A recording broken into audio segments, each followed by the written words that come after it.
Salut la gang, aujourd'hui on va faire une vidéo sur DHCP. Donc, super important DHCP, on en a déjà jasé pas mal, mais DHCP, c'est ça qui va te permettre de, un, donner une adresse sur un PC. C'est déjà pas pire, hein? Mais autre que ça, là, c'est ça qui nous permet d'avoir notre DNS, notre passerelle par défaut. C'est ça aussi qui peut nous permettre de configurer le PC à distance si on veut l'imager, mettons. On veut le faire partie d'un workgroup ou NetBIOS, là, tu sais, domaine, là, des affaires de même. Fait que ça peut faire toutes sortes d'affaires, là, même dans le monde corporatif, là. Je pense à SCCM, tu sais, des logiciels pour, pas imager, mais contrôler les versions puis les logiciels sur les PC, puis installer des logiciels à distance sur les PC d'entreprise. Tu peux Il peut prendre avantage de, DHCP pour pousser les configs. Il y a toutes sortes d'affaires que tu peux faire. Ça te permet de savoir qui a quelle adresse parce que rappelez-vous, mettons, moi, je veux savoir c'est quoi l'adresse MAC de mon PC1. Si je suis dans l'équipe informatique, puis je suis, dans le même réseau que le serveur DNS, je ne pourrai jamais savoir c'est quoi son adresse MAC, sauf si je vais manuellement sur la switch, je regarde l'adresse MAC, puis parce qu'on n'est pas dans le même réseau, je ne peux pas voir les adresses MAC au travers des réseaux, hein, parce qu'ils changent chaque fois qu'on traverse un tronçon. Fait qu'avec un serveur d'HTTP, ça sauvegarde tout ça. Fait que, donne le topo ici, vraiment pas trop compliqué. On dit R2, dans le fond, si tu regardes l'énoncé, c'est lui qui va être le serveur DHCP. Comme j'ai déjà dit en classe, les étudiants avec moi, c'est rare qu'on configure un routeur pour offrir des adresses DHCP, mais on peut le faire. C'est la même maudite affaire que de le faire sur un PC Windows. C'est juste qu'au lieu de faire clic, clic, clic, next, next, next, tu fais des commandes Cisco. Puis, that's it. Ouais, c'est très, très similaire. Les concepts sont les mêmes. Si tu veux le faire sur un routeur, tu vas être capable de le faire sur un serveur Windows sans trop de problème. Si je m'en vais sur R2, on te donne la première instruction. On dit ici, on veut configurer R2 pour exclure les 10 premières adresses des réseaux locaux, des LAN de R1 et R3. Toutes les autres adresses doivent être disponibles. Puis après ça, on dit configurer un pool DHCP qui va s'appeler R1 LAN. euh, et on veut que la passerelle par défaut puis le serveur DNS soit configuré. R3 LAN, passerait par défaut adresse du serveur DNS. Fait qu'essentiellement, on dit juste créer un pool qui va s'appeler R1 LAN, R3 et R3 LAN avec le réseau en question, le serveur DNS propre à la topologie, la bonne passerelle par défaut, puis appelle-les R1 LAN, R3 LAN. Bon, OK. Même si toi, le laboratoire que tu as eu, disons, il n'était pas exactement le même, c'est pas super laborieux, allons faire ça. Conf T, on t'envoie de config. Commence par exclure les adresses. On est-tu obligé? Ben non. Comme j'ai déjà dit à des étudiants en salle de classe, là, la seule affaire qui pourrait arriver, mettons que tu n'exclues pas les adresses tout de suite, puis que là, il y a un PC vraiment, là, ça a cocaïne, il commence à capoter, puis il veut une adresse IP là, maintenant, là, à l'instant zéro que tu as tapé tes commandes, puis tu n'as pas eu le temps d'exclure les adresses, ça se peut qu'il pogne une des adresses que tu voulais exclure, donc hein, la passerelle par défaut. Fait que, c'est pas grave, OK, mais attends pas 3 heures, tu sais. Si mettons que tu l'as déjà mis en pratique ou dans la production, là, tu sais. Sinon, c'est juste tu configures, tu prépares tes affaires, l'ordre, on le sait, c'est pas trop important. Fait qu'IP, DHCP excluded address, excluded, excluded, j'ai de la misère à écrire mes mots aujourd'hui. Là, on va exclure les 10 premières adresses. Pourquoi les 10 premières? Souvent, on réserve une plage d'adresses pour des adresses statiques, mais il y a une adresse qu'il faut absolument exclure. Si tu vas voir le tableau d'adressage, là, c'est qui la passerelle par défaut pour le PC1? Peu importe c'est quoi l'adresse DHCP qu'il obtient, on s'en bat le reste. Regarde, R1, c'est la passerelle par défaut. Pourquoi? C'est le routeur qui est en plein dans le chemin de PC1.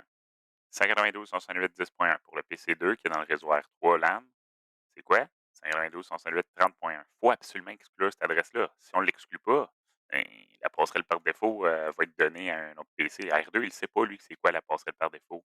Puis je veux te rappeler une chose, c'est pas parce que nous, Cisco, puis ben pas nous, Cisco, je ne suis pas Cisco, mais que Cisco ou nous dans les labos, puis nous dans la vraie vie en général, on utilise .1 quand on a un stage 24 ou un masque qui fait en sorte que la première adresse est .1.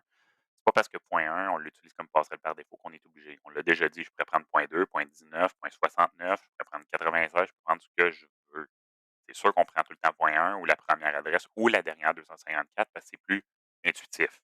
Et puis on ne veut pas créer l'anarchie dans le réseau. C'est un monde structuré, le réseau, malheureusement ou heureusement, voilà comme tu veux. Fait que, IP des chip excluded address, 192, 168, 10 points, hein, 10.1. Là, ben, on va dire 1, 2, 3, 4, 5, 6, 7, 8, 9, 10. 1 à 10. Hein? Fait que 192, 68, 10.10. Quand tu n'es pas sûr, compte avec tes doigts. OK? Comme je fais là, parce qu'on l'oublie tout le temps le zéro. Là, on part de 1 à 10, on a 10. Fait que 192, 168, 10.1 à 192, 168, 10.10. Puis après ça, on va faire 30.1 à 30.10. On a demandé d'exclure les 2 hem, blocs de 10 premières adresses pour les 2 sous-réseaux. Après ça, on veut créer un pool DHCP, on veut l'appeler R1 LAN puis R3 LAN. On va commencer par un R1 LAN, IP, DHCP pool, R1 trait d'union LAN. Ça, on l'a bien nommé. Tu peux regarder la complétion, moi je la vois dans le coin ici. Puis là, on veut spécifier les différents paramètres. Point d'interrogation, si tu veux, regarder c'est quoi les commandes que tu peux utiliser, mais il va falloir spécifier le default router, la passerelle par défaut, le DNS server, puis network. Default router, la passerelle par défaut, c'est qui? Que le serveur DHCP soit R2, S2, DNS server, Internet, Cisco. Ça pourrait être l'appareil que tu veux, le serveur DHCP. On s'en sac. C'est qui la passerelle par défaut de l'appareil qui va obtenir une adresse dans ce réseau-là? Le PC1, là, il fait partie du réseau en question qui va obtenir une adresse d'HCP. Ça va être qui sa passerelle? C'est R1, fait qu'il faut que je spécifie l'adresse de R1. Fait que default router, 92.168.10.1, that's it. Après ça, DNS server, ok. On va spécifier quoi? L'adresse du serveur DNS. C'est quoi l'adresse du serveur DNS? Je ne sais pas, on va aller voir. DNS, c'est 192.168.20.254. Si t'es comme moi, t'es paresseux, on va copier-coller. DNS server 192.168.20.254. Parfait, ça veut juste dire que le PC, il va pointer à un serveur DNS qui est à l'extérieur du réseau. Il n'y a pas de problème avec ça, la vie est belle tant qu'on pointe à la bonne place. Il nous reste network. Network, 192.168.10.0. 255, 255, 255.0. That's it. Ça veut dire qu'on dit, hey, tu peux donner des adresses dans le réseau 592.168.10.0/24. Fait que les 8 derniers bits, c'est les bits que tu peux jouer avec. Le serveur DHCP, que ce soit Windows ou Cisco, là, il est assez intelligent de dire je ne peux pas donner l'adresse réseau et l'adresse de diffusion, mais l'adresse de la passerelle par défaut, ça, il ne sait pas, ça dépend de ce que tu as choisi. C'est pour ça qu'il faut l'exclure comme on a fait. Fait que là, on a exclu point 1 à point 10, fait qu'il va donner point 11 en premier, c'est sûr et certain. Fait que là, on a créé le pool DHCP pour le réseau LAN 1. On va faire la même affaire pour le réseau LAN 2. LAN 3, excusez, le réseau routeur 3 LAN. Fait qu'on va faire IP DHCP pool, R3 trait d'union LAN, le vieil belle. Et là, on va faire DNS server. On pourrait copier-coller l'adresse qu'on avait. Hein? C'est le même serveur DNS pour eux. Default router. Default router, ça va être quoi? 592.168.30.1. Logiquement, c'est l'adresse de R3 qui est ici. C'est son adresse à lui. Numéro 1. Puis network. 592.168.30.0. 255, 255, 255.0. That's it. On a fini. Là.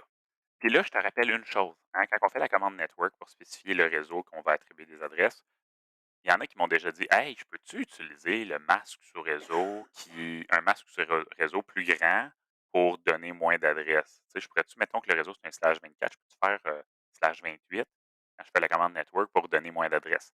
La réponse c'est non. Pourquoi? Comment? Regarde les commandes que tu as tapées. Il y a une seule commande, à moins que toi tu envoies une autre. Moi, j'en vois pas d'autres. Là, on a tapé 4 commandes. Il n'y a pas une commande autre que la commande network que tu as tapée qui permet de dire au serveur DHCP c'est quoi le masque sur réseau de ce réseau-là. Fait que si tu tapes autre chose que le bon masque, ben lui, il va donner une adresse réseau, puis il va donner une adresse IP au PC, puis un masque qui n'est pas bon. Fait que là, les PC ne seront pas dans le bon réseau, ils n'ont pas le bon masque, ils ont un masque différent du masque du réseau auquel ils appartiennent, puis ça, tu le sais, ça ne marche pas. Ça. Fait qu'il faut que tu utilises le bon masque, tu exclues les adresses. Tu veux exclure les 100 premières, les 10 premières, les 10 du milieu, les 10 dernières, tu fais ce que tu veux, tu utilises IPDGP Excluded Address. Fait qu'on vient de faire ça, on va aller voir les prochaines étapes.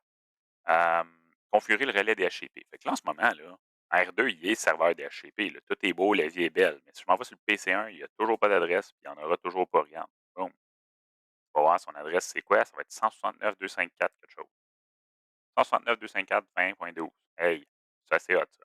Ça, c'est Apipa, là. Bon, c'est le protocole qui fait en sorte que le PC, là, il se donne une adresse lui-même.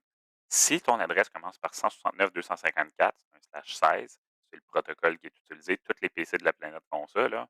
Si ton adresse, ça commence par 169.254, ça veut dire que tu n'as pas réussi à obtenir d'adresse DHCP, tu as un problème avec ton serveur. Fait que logiquement, en tant que technicien, là, tu pourrais t'écrire ça comme note mémoire pour te mettre en mémoire à quelque part.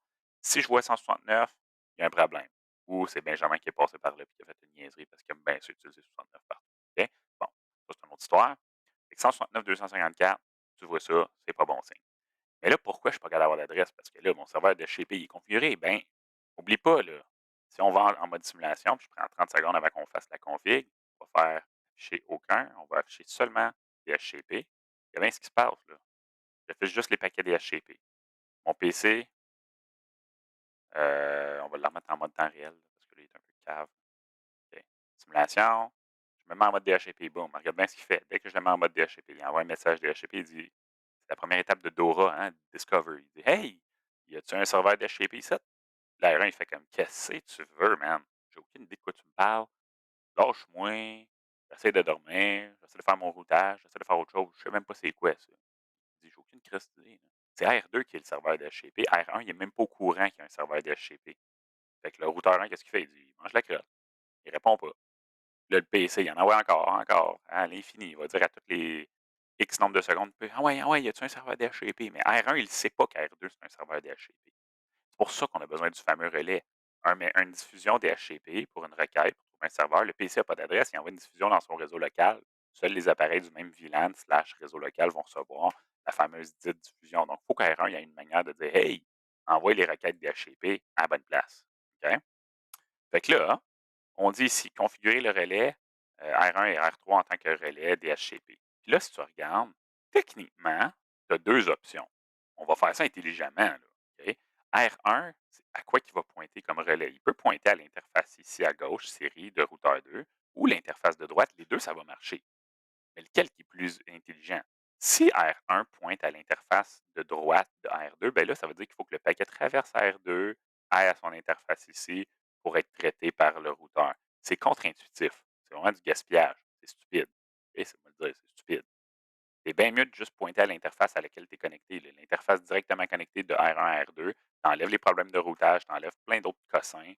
Tu es juste sûr de pouvoir te rendre parce que c'est un réseau directement connecté, il est branché là. Fait que R1 pointe à l'adresse adjacente de R2, R3 pointe à l'adresse adjacente de R2 aussi, puis la vie est belle, on a fini, ça va marcher. Fait que où est-ce qu'on met le IP helper? Parce que là, ça, je vois des études IP helper par-ci, par-là, on en met partout, un peu comme du sel sur des recettes. Là. Hey, c'est pas du sel, cette affaire-là. Tu mets ça à une place. La règle est simple. Le IP helper, il sert à la passerelle par défaut de l'appareil nécessitant une adresse DHCP de pouvoir relayer l'information au serveur DHCP. Fait qu'il y a une seule place que tu mets un IP helper, c'est sur l'interface du routeur ou commutateur multicouche qui fait partie du même réseau. Fait que si je fais un beau rond là, de couleur, comme ça, je ne sais pas s'ils vont me laisser le faire, là, mais c'est là que tu mets ton serveur DHCP. Oh, j'ai pas pogné le rond, j'ai pogné autre chose. OK? Oh my god, c'est pas bon, hein? C'est là.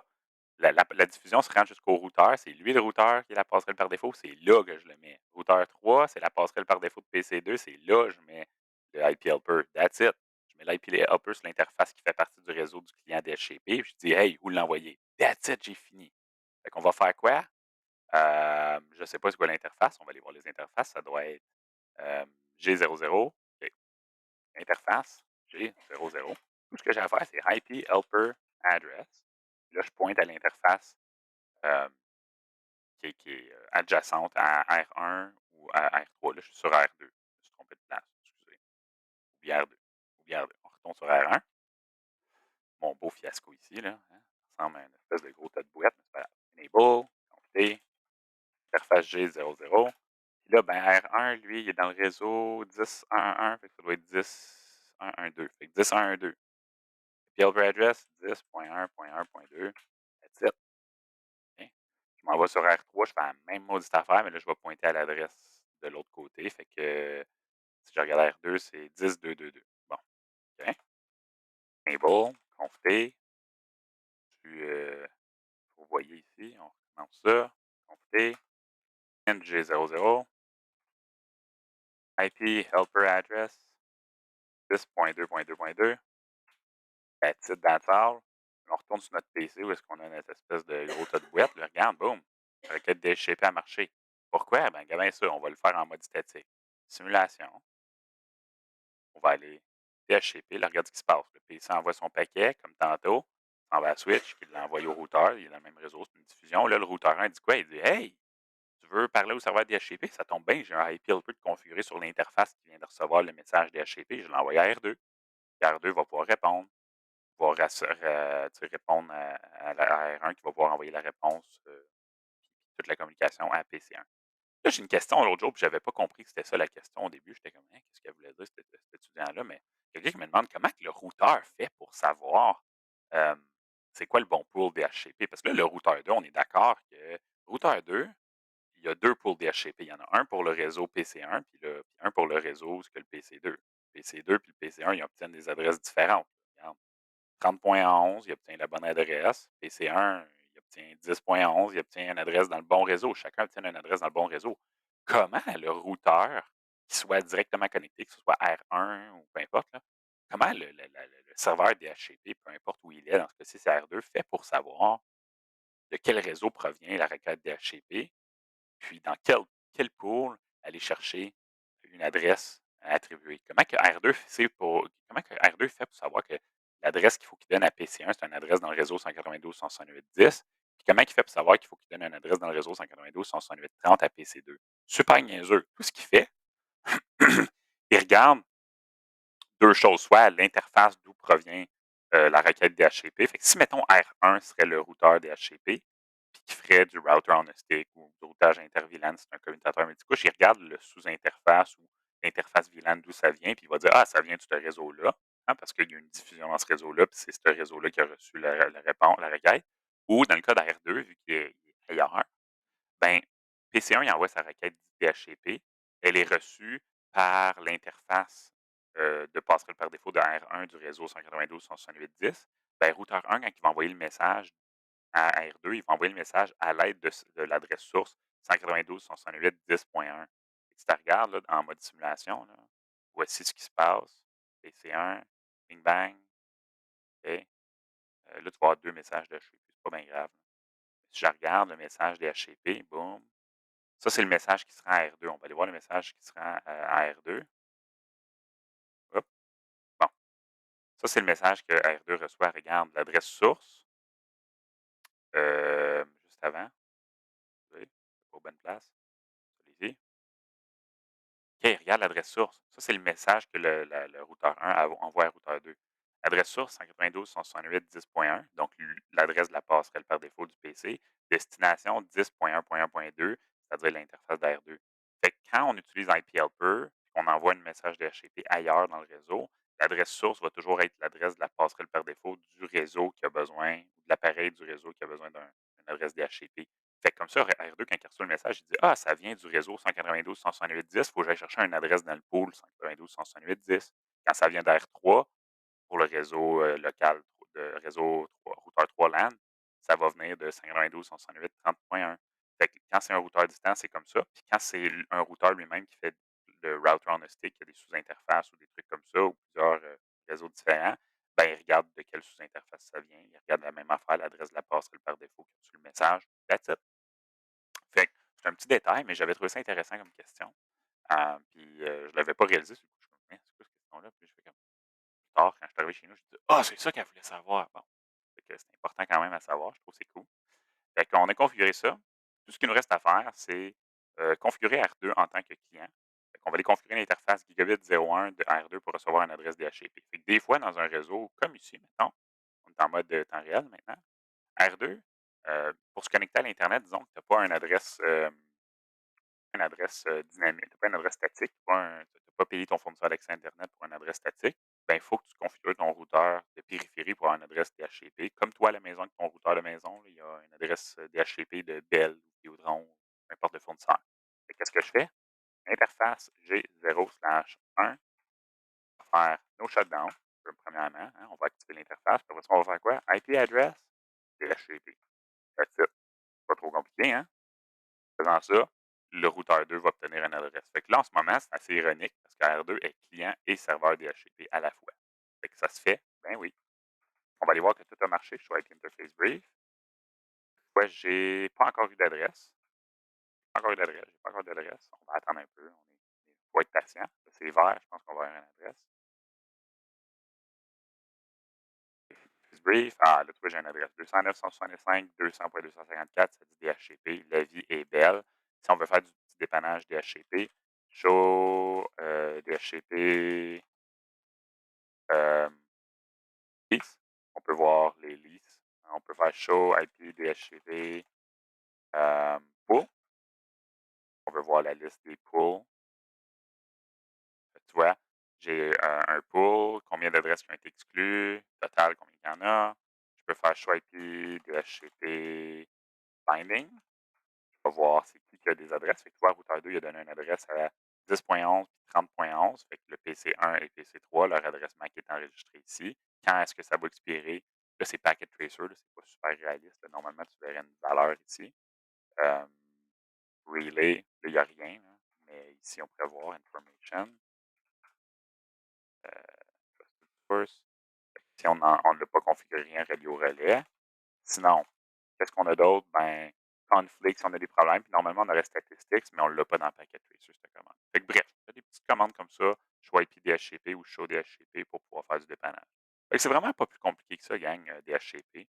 J'espère que ça t'a donné un coup de pouce. J'espère que tu as bien compris les notions. On se retrouve dans une prochaine vidéo.